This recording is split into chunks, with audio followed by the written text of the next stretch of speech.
Rated T for teen. Sega.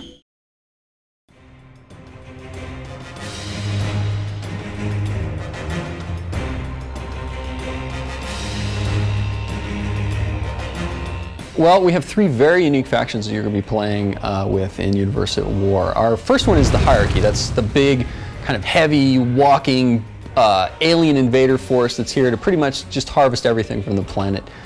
They use these giant war machines we call walkers. They stomp around the map, up and down terrain, through water, cliffs. It doesn't matter, nothing stands in their way. When we approached designing the Hierarchy, we really wanted to make a faction.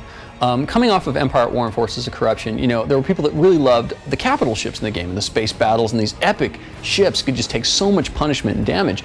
And we thought, you know, can we make a faction, an entire faction that's based on capital ships, like just giant machines, no bases, you know, not a lot of ground building, just these giant weapons of war that are stomping through the map. So instead of having a base, your base is on the back of these units, and you're bringing them with you, building units through them and teleporting them onto the maps, changing out their weapons and their defenses, and really just carrying everything with you. This very kind of nomadic, assaulting alien force.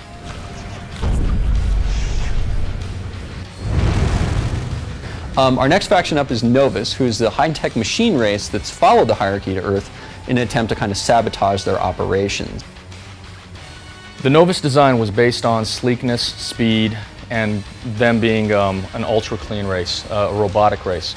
And we drew a lot of inspiration from the iPod, from the movie iRobot.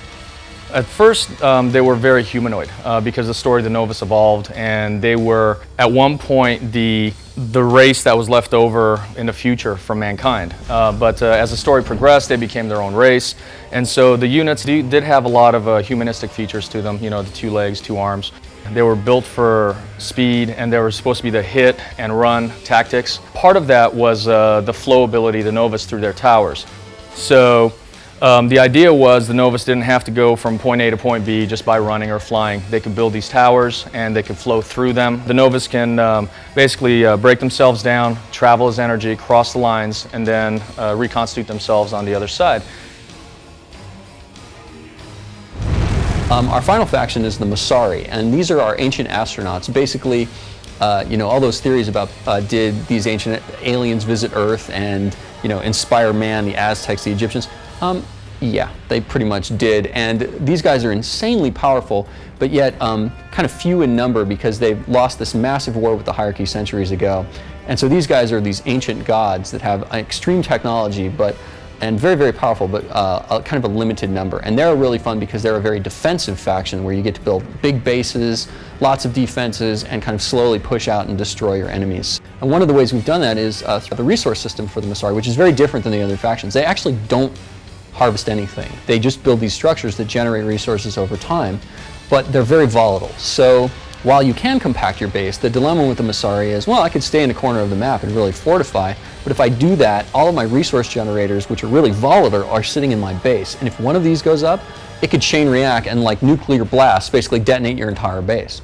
Masari were basically an entity that kind of spans both because they have their light mode and then they have their dark mode, which is their armored version. The idea was to generate a look that people can see and appreciate the differences. I personally like the Hierarchy because I'm into aliens, and you know, they are the most animalistic aliens. Basically, they're creatures, monsters, and it's closest to my heart. Each one plays very, very differently from each other, and they have lots of different dynamics that you can use. And really, with that combined with the research, man, there's so many ways to play this game. It's just incredible.